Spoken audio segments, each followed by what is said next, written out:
1935, the Lions win the NFL championship. The Detroit Tigers take the World Series.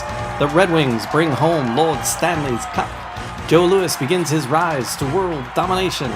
This transforms the Motor City into Detroit, City of Champions. And episode 2, Detroit City of Champions. This time it's the trials and tribulations. The difficulty of bringing back a forgotten story. So, Charles Abeson, thank you. Okay, episode 2, man. Yeah. I'm Jamie Flanagan here with Charles, and just talking about episode 1. We got a little bit of the backstory. We got a little bit of your backstory, and how you found this interesting statistic in a media guide, and then from there you were like, I'm going to write a paper about this, and you couldn't find the information for the paper, and began a 7-year journey of 3 books and a screenplay and a whole lot more. So we looked at the years surrounding 1935, kind of a little bit of the backstory. Detroit was kind of meh. Yeah. You know, before that, it was in the middle of the Great Depression. Yeah, the city's basically, the auto industry was in the tank, it was in the toilet, and there's cities looking for anything to get excited, and this certainly did the trick. It was akin to a miracle. You've got championships across the board. 33 different championships yep. in 1935 in Detroit, which made us the City of Champions, and really began. I'd be so bold as to say it really launched, fandom and 100%. and modern you're not even sports. That you nailed it right on the head. This is the birth of Detroit sports. That's the easiest way to say it. This is what began Detroit's love affair with especially the identity as a sports town, and not just a Tiger town, not just a home of Garwood, the speedboat racer, but an actual overall sports, and not just a sports town, but a legitimate threat in the world of sports. If you're not looking, Detroit's going to sweep the table of you. They're going to dominate an entire single year. They're going to do something magical, and this was the beginning of that notion, and to bring these fans such joy in the midst of the Great Depression. Yeah. That's these people became, I even have quotes in the books about how after the year was over, even these writers would say, before this season, nobody, sports were like, they literally, he said the sport, basically we were the home of the Tigers and Garwood. That was it. Yeah. He said, after this season, we are all diehard sports fans. All anybody wants to talk about is whether the Tigers can repeat, whether the Lions can do this again. And so it literally made Detroit a sports minded nation, sports minded city. This is what began it. And so, So is the difficulty of bringing back the forgotten story, because we led into it and said that the Tigers were kind of, the catalyst for this. Sure. Garwood there was some positivity about him because he was amazing. Yeah. And we'll do an episode 2 on Garwood. Oh, absolutely. That's going to be a fun one. That's going to be fun. I'm telling you, my favorite stories. Garwood is so great. Yeah. And then, but then, the excitement from that, then the Tigers had a big turnaround. They invested a ton of money, right? Mm-hmm. The owner, we talked a little bit about that. Yeah. $100,000 at the time, easily $2 million today. And it was huge because in the middle of the Depression. Yeah, and it was huge because the owner of the Tigers, to set that story back up, we talked about in the last episode, but it's just such an incredibly important and interesting element to the story, that the owner of the Tigers had in 1933, they had the worst attendance since 1907. The team was on financially, the team was on life support. The owner's entire, his income was wrapped up in the team. And so, his downfall meant the team's downfall. So, the Tigers were in real trouble, and everybody was advising him. And the other thing too, is his health was poor, and it was so poor that at the end of after the 1935 World Series, he died just a few weeks after the World Series was over. That's one of the great, tragedy, that he'd live, because what he did, he put all of his money into getting Mickey Cochran just so he could, instead of selling the team, he went all in. Just like a poker player, like, I'm not selling, I'm going all in for one last throw of the dice. He got the World Series in one of these great tragedy, type of things. He wins his championship, and then his life ends. He got the ultimate fulfillment. He'd never won a World Series. It was his 5th attempt at a World Series, and they won it, and then he died. What kind of story is that? My God. So that's where, so That we were talking about it last week, and I guess again this week. Yeah. So you said, but what was the importance of this season? And you were talking the 1935 season. So so what's the importance of the season? Well, this is what, again, we kind of just hit on it. This is the beginning of this notion. Like, this is, Detroit has three really major identities. Mm-hmm. We're the Motor City. We are the Motown, the Music City, mm-hmm. and we're sports. We're a diehard sports. Those are three major identities. Yeah. And so where did the idea of Motown begin? Motown, music, Motown. What about the Motor City? Where did that begin? Yeah. Henry Ford. That's an easy question. Well, where did Detroit sports begin? 1935. That's what I'm saying. So this is a component. This is a component. We've like, if without a, we've just kind of like said, we just kind of like have taken it for granted, saying, oh, we've just always been a great sports town. It's just like one of those things. So that's what I'm saying. Like the importance of it is this is like akin to like being an American and like really not ever heard of the Revolutionary War. Right. This is, imagine if the situation was reversed and everybody knew about this whole thing, but nobody had ever heard of Henry Ford. Imagine if nobody ever heard of Henry Ford. And somebody, instead of this, I was saying, you know why we're the Motor City, Jamie? It's because there's this guy named Henry Ford, and he started the production line, and he created this whole industry. That's how critically important this story was, and how the fact that it was lost. That's why it's so important to bring it back. How did it get lost? How did we lose this? How do we lose this story? Well, see, that's what I really sought out to try to understand was. I could understand why there would be like a lack of books or whatever. I could maybe maybe understand why that would be the case. But but a lot of stories that that there's no books for. There's people still remember it just because it's just like an iconic part of history. It's part of the story. So there may be like a lack of books, or if just a handful of books out there. But but people still just kind of remember it just because it's in there, because it's just the story that's been told like kind of orally, person to person, generation to generation. And so people are like, oh, there's maybe no books on it, but we all remember it, But in this case, there's nothing. Like it's like, I have this where that sign right there says, "Did you know?" I have this. When I do art shows and that, I have that sign up there, and it's 95% people. Well, by the way, I had no idea that the three teams won their first championships in the same season. It's unknown. That's why, so I'm saying, like, that's the question: is how has it been so completely forgotten? It's not just like, why isn't there no books on this? It's unknown. Yeah, and so that was what I sought to answer. And so. I think that there's a few different. I've come up with a few different things that I think make sense for the reason why. Is that in the 1930s there was and today there's two newspapers, the Detroit Free Press, Detroit News. In the 1930s there was three. You had the Detroit News, the Detroit Free Press, and the Detroit Times. Of those three, the Detroit Times was like in the middle of the Great Depression, anyways. The Free Press and News were more about like, cutting staff and, reporting on stories. They were trying to keep their budget low. Whereas the third newspaper, Detroit Times, was owned by William Randolph Hearst, who was a billionaire in his day, like one of the richest people in America in his day. So the other two newspapers hated Hearst. And there was a rivalry between these newspapers, especially with the Times. They all hated Times because Hearst could actually, whereas these other newspapers had to just basically cover the story. Yeah. Hearst had the money to actually go and actually create stories, had the money to actually create different sporting events and Detroit Times sponsored events. And then his newspaper would be the only newspaper that covered the event. And then it looked like he had the exclusive, the only exclusive story in town. And so they hated him for all those things. And especially for a stunt that the Detroit Times pulled. And this what the story I'm about to tell kind of illustrates just the kind of the situation at the time. Is it was in 1926 in the Detroit newspaper, 26 or 28, somewhere in there. Anyways, they one of those 2 years, the Detroit News building, the cash counter was held up at gunpoint. Yeah. Okay. Somebody stole $50 from the cash counter in the Detroit News building.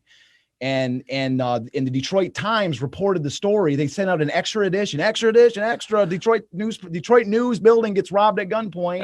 And so they beat the news to their own robbery story. You know what I mean? It's like stuff like that they did that just annoyed the hell out of these other newspapers. So anyways, the long and short of it, so the idea was, is that eventually the Detroit Times folded. In 1960, the newspaper folded. So the archives of that news, so the archives were tucked away. There's only 2 complete examples. There's only 2 complete files of the entire like archives of the Detroit News.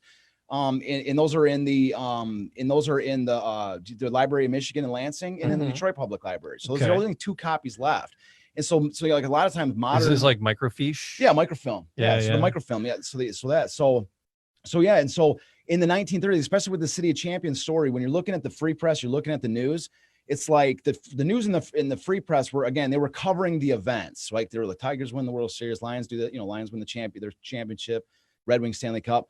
But the Times blew it way up. Yeah. They blew it way up. It was like every day it was like City of Champions, City of Champions, City of Champions. They had all kinds of fun with it. In fact, it was the Detroit Times which sponsored the Champions Day party at the Masonic Temple at the end of the season. And so the Detroit News and Detroit Free Press didn't even mention that the party was even happening. Yeah. The Detroit News mentioned it a day after it happened, but it was after the event happened, and only just like a little blurb. Yeah. That was it. And the Free Press didn't mention it all. The Free Press issued this commemorative newspaper the day after. This is a replica, right? But they issued this commemorative newspaper the day after the party.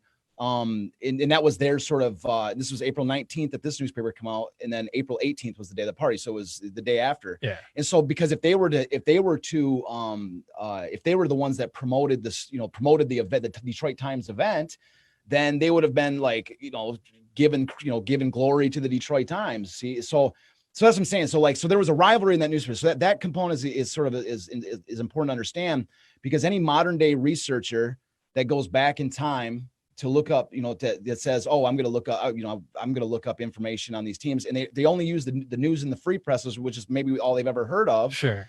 Or maybe they think because the Times folded, it wasn't that big of a deal. That's that they're missing out on an essential trove of information. And that's where some of your colorful writers Detroit Times was an essential component. Well, it was a kid, Iffy the Dipster. What was it? Oh, Iffy the Dopester. I think he was the Detroit News. I think he was Detroit News. I love that name. Iffy was awesome. He's got a great little cartoon all the time with him too back then. Yeah. Iffy, he was cool. But so that's a basic component. That's like one, that's just a one element of it. But yeah, and so that's one of it. And then another component of it is the way that people study sports history today. Right. Sports history really isn't that old. I mean, 100 years is really what we go. A little bit over 100 years is the history of American sports.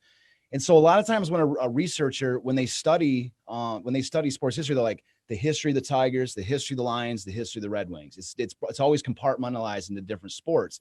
And so if all you're looking for is the Tigers information or the Lions or whatever, you're not even really looking. There's 8 million things going on in the newspaper. So if all you're looking for is that subject, that's what the readers want to hear. I don't care about football. I don't care about hockey. Yeah. I want to just, I just want to read a book about baseball. Leave me alone. I want to do that. And so that's what they write for. That's what the person might be only a baseball historian or only a football historian. So that the way that the sports history is studied is also one of the contributing factors to that component. Because this is all sports, this is the whole, you have to look at the year.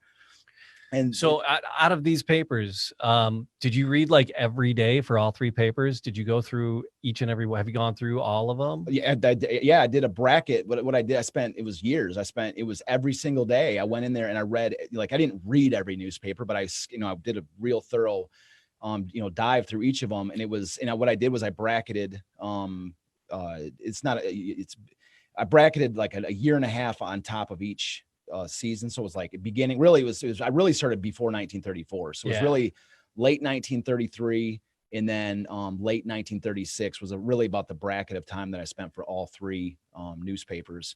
And then it was every day in the Detroit Library. Like I live in Detroit, I live right next to Detroit Library, so it was every day. I mean, that was my thing, studying every day. But yeah, so it was, it was key. So, but there's also one other element, which I think is really important to the element of the forgotten nature of the story, which is that you have to keep in mind, like when this story takes place, the story ends in 1936, in April, 1936 with Champions Day. And then just a couple of short years later, World War II begins. Sports become completely unimportant. Mm-hmm. And so when the world comes back from war, when the world comes back from war, within the first couple months of Detroiters coming back from World War II, the Tigers win the World Series. They won the 1945 World Series. Right. And then there's the 1950s, the golden age. The auto industry comes back. Yeah. The Lions win 2 championships. The Red Wings win 3. This is like, they know there's championships galore. Bobby Lane, Gordie Howe, winning championships everybody. So there was a whole new era of Detroit sports, a whole new era. And so everybody was looking forward to like turning the page. And whenever anybody whenever people look back at like the 1930s, the first thing is like, that was the Depression. Like, what do we need to know about it? That was a depressing time. Yeah. And it was called the Depression. It was called the Depression. Why do we want to go there? Yeah. Great Depression stories are a lot of times marginalized because it's like, that was a depressing time. Well, fuddly foo. Yeah. So, but the idea too, just to like with final element to that story, the component is that imagine two brothers going to imagine a father wants to tell his son about going to the Red Wings championship in 1935, just like take us into a game. But imagine he wants to tell him about this whole events of this year. But the only problem is that he went to these games with his brother, whatever. Maybe his brother never came home from war. Maybe his brother is no longer there. And that memory is tinged with a sadness, that the fact that they can't, he'll shed a tear just from telling the story. So a lot of these Great Depression stories, people always think of this like almost like an unbroken line, like father to son, mother to daughter, whatever. But a lot of these stories, maybe they were difficult to tell. Maybe they were difficult, they were difficult to, to pass down. The trail is broken. Exactly. So I think that a combination of these events and maybe even more. Well, then you have the advent of, film and the footage, sure, video footage, film footage of the games being more prevalent. Absolutely. In the 50s and then into the, sure. When the world came back from World War II, it was a goal, everything changed. Yeah. Big broadcasting came in, everything. And then even when talking about sports history, a lot of times sports history is divided. They actually call it pre-war and post-war. Like they say pre-war sports and post-war sports, meaning World War II. Like the World War II is a great dividing line. It's like everything that happened before that a lot of times is viewed as like ancient history. I mean, they wore leather helmets in football back then. It's viewed as almost like archaic. And then everything post, it's like, okay, now this is legit sports. This is the real thing. And it really is it's just a perception. It's not anything anywhere near reality. I mean, this is an incredible era. And so I think the combination of those factors, and maybe even more that I haven't even thought of, but that's the elements of the forgotten element of it. So the current forgotten elements, right? That was what we were talking about there. So what needs to be remembered? What do we have to dive in and what do we have to extract from this? Yeah. Well, I mean, the whole component of that's what I'm saying. Like we talk about like, oh, this story was important. And like, we got to remember this story, or at least I tell people like, this is important to remember, but it's more than just like saying, than just saying, oh, well, hey, we just heard Charles and Jamie showed it. I remember it's all good and done. It's all well. And, now I remember it's fine. We can move on. But what I refer to like sort of a thing that I said earlier on, which was that, forgetting this is akin to forgetting like Henry Ford, forgetting like the American Revolution and, being called an American, because it's what what happened to lead to the evolution of these teams, which is, I think, the core of what needs to be remembered. And they remember in the main, for the Lions, I'll give you an example. For the Lions, the important element of the story is the fact that they arrived in Detroit in 1934 as a result of the Tigers, electrifying the city. The city was going crazy for baseball, and the NFL had this great team in Portsmouth, Ohio. And they're like, well, maybe we can utilize the enthusiasm of the Detroit Tigers, to establish a football team where we failed 3 times to do so before. You see, so that's the connection with the Tigers, that the Lions were brought there because of this excitement in the Tigers. They were named the Lions because of the Tigers. Their best player, Dutch Clark, was nicknamed the Ty Cobb of football so that there was an association, as in like a new Ty Cobb in Detroit. So, I mean, like I say that, so the rise of the Tigers in 34 and 35 was essential for the birth of the Lions. And then it was, as far as the Tigers concerned, besides the many incredible stories and players that need to be remembered as, within the boundaries of the Tigers story, is the idea that the Tigers were even in the position to do that. Yeah. That there was such this huge love. The fans were so crazy for the Tigers at that moment that it actually led to the birth of an NFL team. You see what I'm saying? Like, to understand, that I think it just shows. So it really to understand just how important the 1934 and 35 Tigers were to this, to Detroit. And a lot of times they're kind of like, it's battle back and oh yeah, they did win a championship. That's cool. But no, they were essential. They were a critical component of the story of Detroit sports. And they've largely, there's, like I say, Hank Greenberg, Charlie Gehringer, a couple names that people remember, but by and large, the story of what this season, what happened in 1935 is, especially with the Tigers is forgotten. And then, and as far as the Red Wings are concerned, the Red Wings perhaps benefited more from any other team as a result of this season. Like I say, going into what I said in the last episode, going into 1935. The Red Wings were not even the fans that came to watch the Red Wings before that were Windsor fans who would be cheering on Canadian teams. Yeah. They weren't even like the hockey was not popular in Detroit. The fans were the Jack Adams, the GM was mocked for supposedly trading potatoes for tickets just to get fans in the arena. And so the Red Wings had changed their name 3 times in 5 years. Right. This is a team that really, like I say, they were like a third class, if that, in the city. And then suddenly now after Joe Louis has risen to the top of the charts, which is also a fundamentally important thing to remember is the story of Joe Louis in 1935. But you have the Tigers win their first World Series. You have the Lions win their first NFL championship. And so with all this winning going on, now all eyes for the first time in their history are on the Red Wings. Yeah. Fans of Detroit are looking over at this obscure Canadian sport and they're saying, what? You mean we can win like all 3 championships? Like we can have like a city of, they started hyping up the city of champions. Well, Detroit can become the city of champions if we win this hockey, this obscure, what's the name of the trophy? A Stanley Cup. They didn't even know what the name of it was. It's so that's what I'm saying. Like all of a sudden they didn't necessarily, it was like that's when Detroit fell in love with hockey, because like now the Red Wings, they're not just like playing to win something. They're playing for Detroit. They're playing for that final piece of the puzzle. Right. And so it was an intrigue. And so they're selling out games like every night is another record, setting attendance records every single game. And then using that, that backed by that fan enthusiasm, backed by like the greater, gravity to what they were doing, the Red Wings win their championship. And again, they create this notion of Detroit supremacy in sports and, establish Detroit sports, story. So, and you pulled all this stuff out of, let's go back to your research that you did in these primary resources of these newspapers and the people talking and telling their stories through the newspaper articles. So you mentioned, like, a lot of times people will write a book and it'll be a baseball book. You write a football book, you write a hockey book. The City of Champions, now this covers all 3 plus all the other 33 championships. 33 championships. It's a trilogy of books now. So would a baseball fan enjoy this, and would a football fan enjoy these pieces?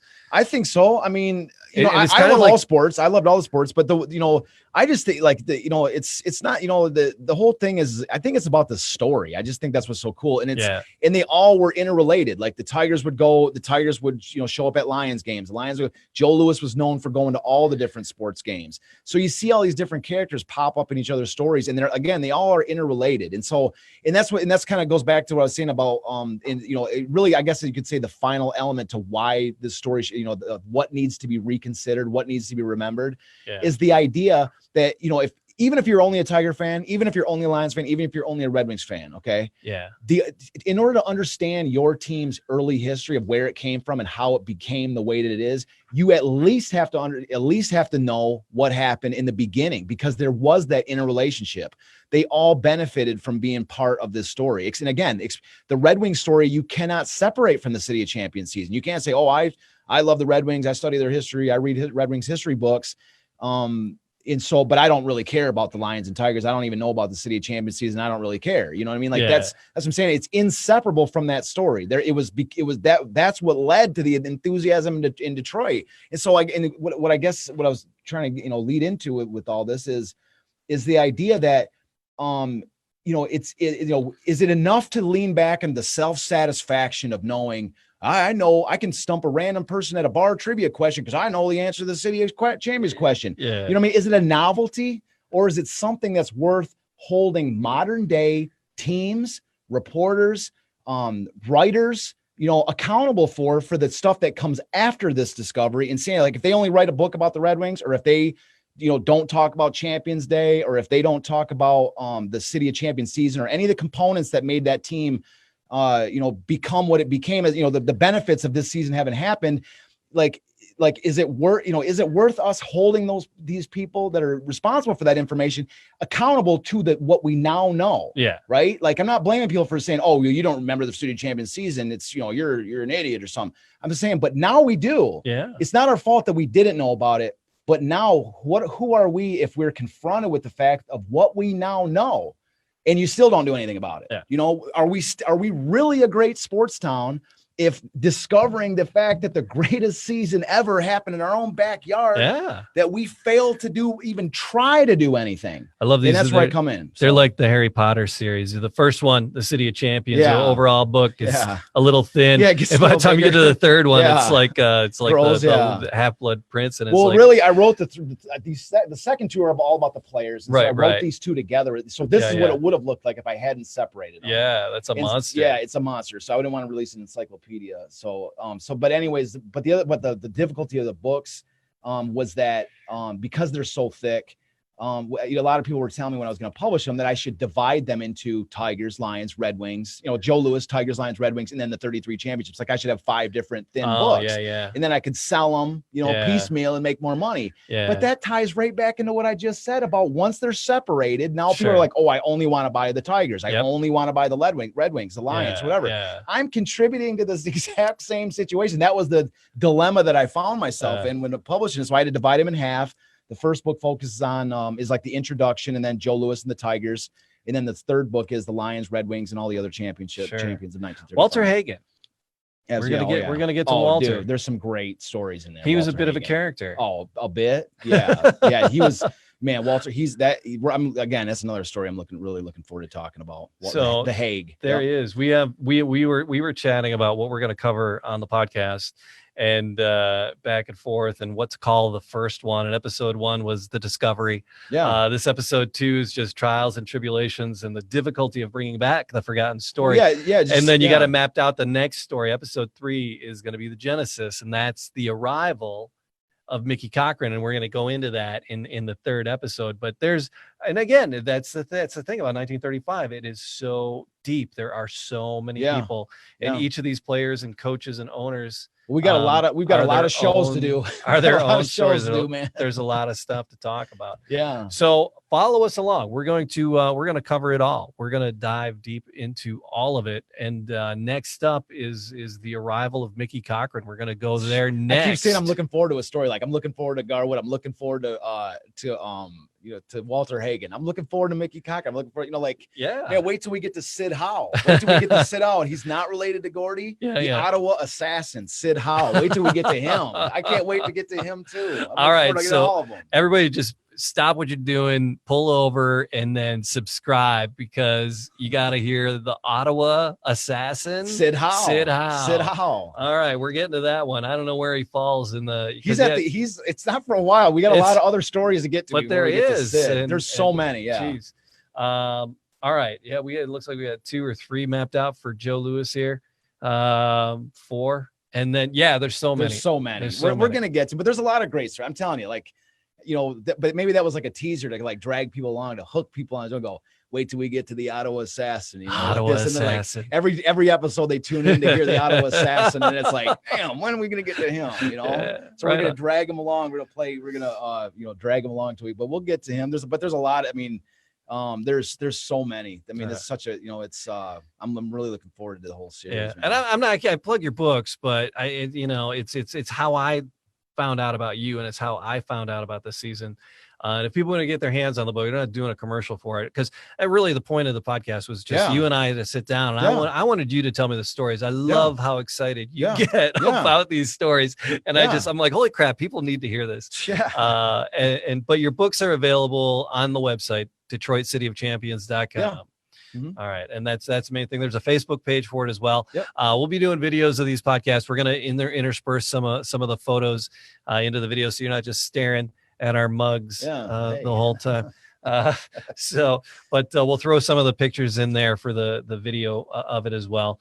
And you got to, so these photos and things, are they there? Because you said that we've done some stuff. We've been working with Joe Louis Bourbon, and you had pulled out like this photo of Joe, because we were doing an episode about Lucky Millinder, the big band director at the time. Yeah. And apparently he and Joe had become friends and whatever. And then you have this picture of Joe Louis conducting a band. Yeah, that's great. And it's got to be Lucky's band. Who knows? Yeah, it must have been. Yeah. You know, most likely.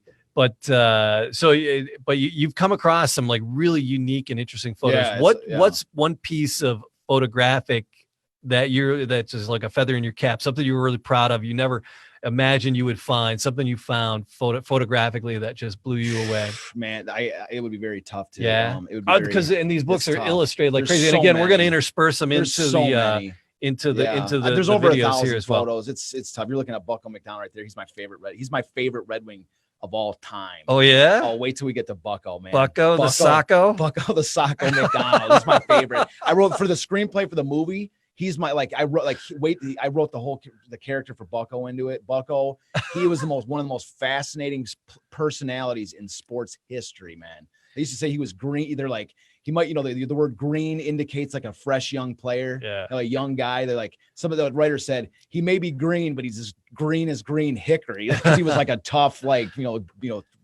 smash mouth type player. Oh my God. But as far as photos, I think I don't know. It's so tough. Was there anything that just blew you away? So there's two things. I don't want to talk about any specific photo or anything like this. Okay. But, and actually, that's an episode we can add is this newspaper I found. There's a whole story. I'll tell this real quick story about this newspaper. How's that sound? This is just to get the story. I can dive deeper into a full episode later if we want. But the concept is this. Is that from the very beginning of this project, I feel like there's been something that's like wanted this to come back, right? I feel like there's like some kind of divine guidance of some capacity, God or something like this.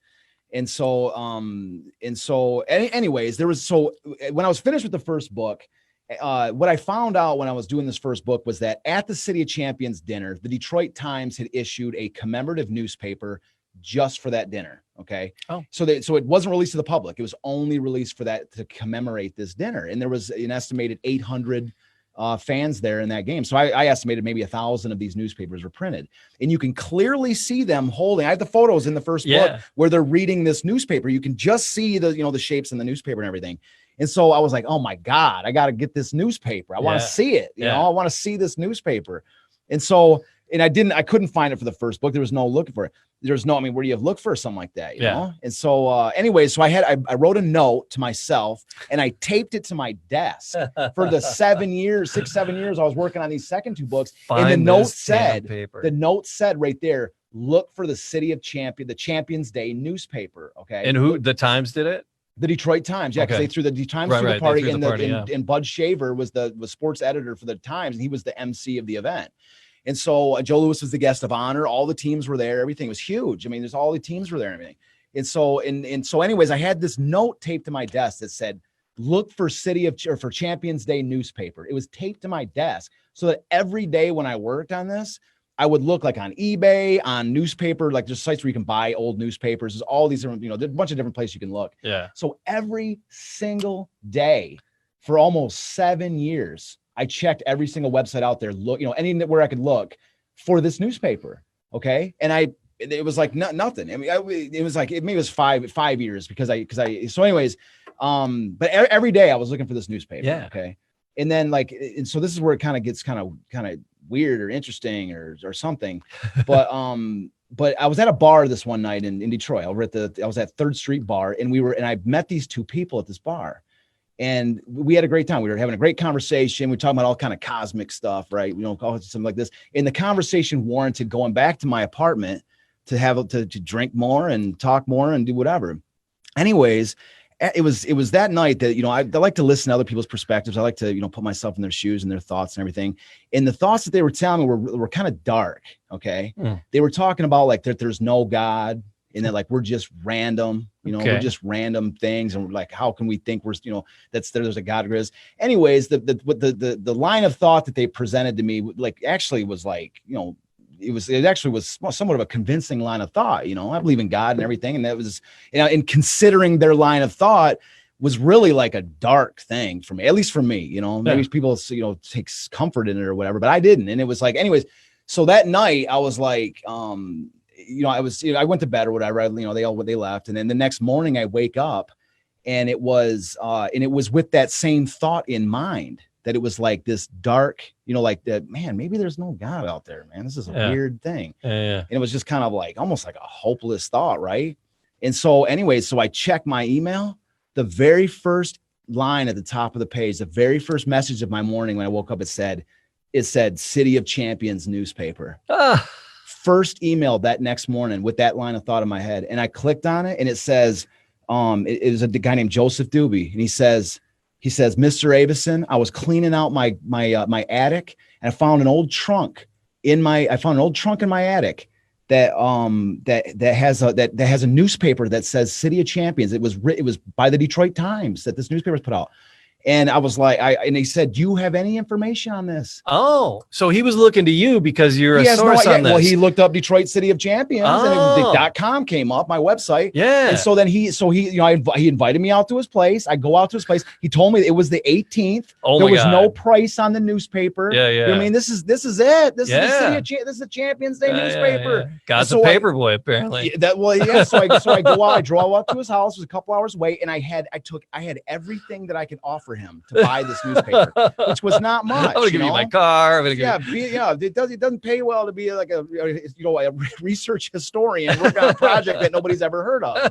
And so I go up there with I think I had like $210. That was everything I had. Yeah. And I had, I had a copy of my first book. I had, just a bunch of other trinkets I could muster. And I go up there, and sure enough, he lays this in front of me. And not only is it that champion, I mean, I recognize the hell out of it because I got the photos in my book. Yeah. Right?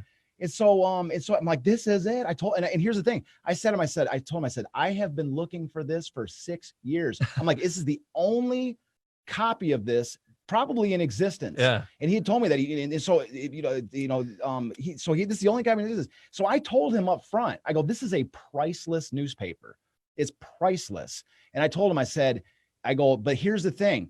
Nobody knows what it is.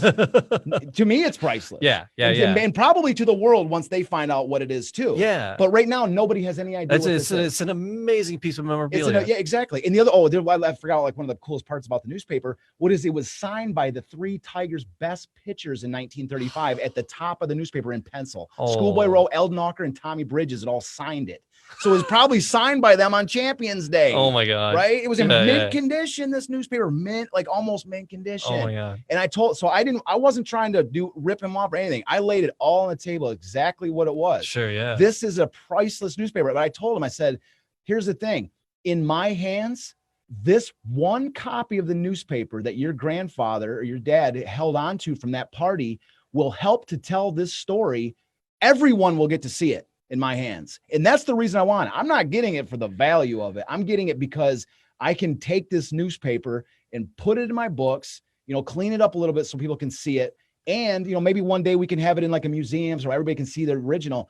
But my point is that it's almost, and it fascinates me that it fascinates me that somebody that, that there 100,000 newspapers were issued on that day. Yeah. And that this one newspaper that, somebody was holding in their hand that day could like one day, 80 years later, be seen by like, thousands, millions, whatever you want to say. Sure. That one newspaper that was conveying information on that one day to that one person, 80 years later could convey it to such a potentially much larger audience. I just always thought that was cool.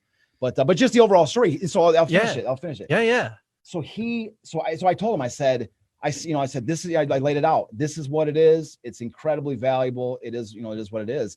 And I said, and I was like, I was like, can I make you an offer or whatever? I definitely indicated that I was interested in whether it was to borrow or to buy or whatever. Right. And so anyways, he gave it to me. Oh my God. He gave it to me. Oh my God. He just said, he goes, take it.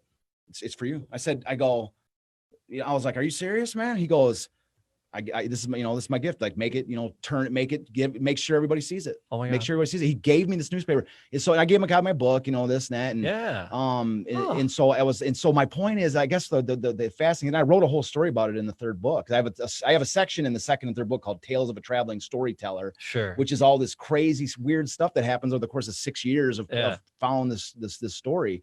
And anyways, but I was like, but I'm like, from that morning when I was like, had this dark thought about me, it was at that moment where I was considering whether or not, like, maybe I'm wrong. Maybe there is no, divine influence, leading me across leading me towards this project and helping me finish these books. You got a bigger answer than you ever imagined. Yeah. Maybe there's no God. Oh, maybe there's no God. And then, but that was definitively erased when I'm like, dude, that the Champions Day newspaper, like at the moment I was having those thoughts. So like, I'm telling you, I'm here to say like, there's a God, man, or at least some kind of divine influence, because she is cool. She is. Yeah. I'm trying to, yeah. So anyways, it's, but that's what I'm saying. So that I think that's got to be my, my favorite, if not one of my favorite stories. But I've got a million. I mean, there's a lot of So where's that paper now? Is it, you got it framed I've up? got it. I've got it. I don't have it framed at this moment. Because there's a lot to it, right? How big? It's a whole newspaper. That's what I'm saying. As soon as you put it in a frame, you're kind of leaving only one section open. In the newspaper, that's what I'm saying. It's huge. It's 18 inches tall, 24 inches tall and 18. It basically looks like this, but 2 panels. Wow. That's what you're looking at, like this. Wow. And so, I mean, it's huge. And of course that it's a full newspaper. It's like 6 pages. You put the little white knit gloves on. Kind of, yeah. The biggest thing with an old newspaper, and this is a tip for anybody that has an old newspaper, is to lay them flat. Don't keep them folded, because the acid of the newspapers gravitates towards the seams. Oh. And so, and what happens is the acid, because it's all acid paper. And so the acid gravitates towards the fold. And then once they both connect, that's where you see that dark brown line that gives, and then it eats away the middle of it. So anybody that's got anybody that has an old newspaper that you're trying to preserve, lay them flat, that's the key. Yeah. But anyways, it's I have it laid flat, and I haven't framed it, because it's tough. It's like, what side do you frame? Like, you frame the one side where, because that's what's so cool about the paper. And I have it all, the photos are all in the book. So it's been preserved, and I've got it in, I got a whole special section in here. Let me see if I can just really quickly, I'll show real quick. So here it is right here. This is the Champions Day. Can they see it on the page? Maybe we'll insert it in the photos. I'll send you pictures. Because this is, so this is the cover page. Hail champs. You can just see, this is all the champions from 35. Okay. They did a quick summary of all the different champions. They showed all the last moments for each game. There's the Tigers are on the top there. Mm-hmm. Joe Louis looking down at one of the opponents, knocked out. The Red Wings final goal for the Red Wings. Nice. Bruce Goslin hitting the final hit to win the World Series. And Dutch Clark carrying the football in the NFL championship. So now, I've got the signatures. So that's what I mean. Like, it was just. So I think that was I think that's one of, at least one of my favorites. Certainly one of my favorite stories. Certainly one of my favorite stories. But there was, my God, you saw it. You opened the book and found Bucko McDonald, just a picture of Bucko McDonald. Like, hold on a second, let's talk about Bucko real quick. Yeah. Like, that's what I'm saying. Like, what's your favorite picture? That one. Yeah. I mean, today I love them all. Yeah. Tomorrow it'll be different. All right, so we have a lot of stories to tell. DetroitCityOfChampions.com, Detroit City of Champions. The podcast is on Facebook too. Find us there, DJ Jamie Detroit, on all the socials, and a website there to say hi to me. And if there's something you want to know, or something you want us questions to head towards, definitely cool. Reach out or anything. Yeah, that'd be cool. Reach out and we will answer them. So like and subscribe, leave a comment. So we truly appreciate that wherever fine podcasts are sold. We'll do it again. So we'll dive into to what did I say? The Mickey Cochran story next time. Can't wait. Yeah. Can't wait. So the advent of the Tigers. Yeah. All right, cool. Detroit City of Champions. We're out. All right, buddy.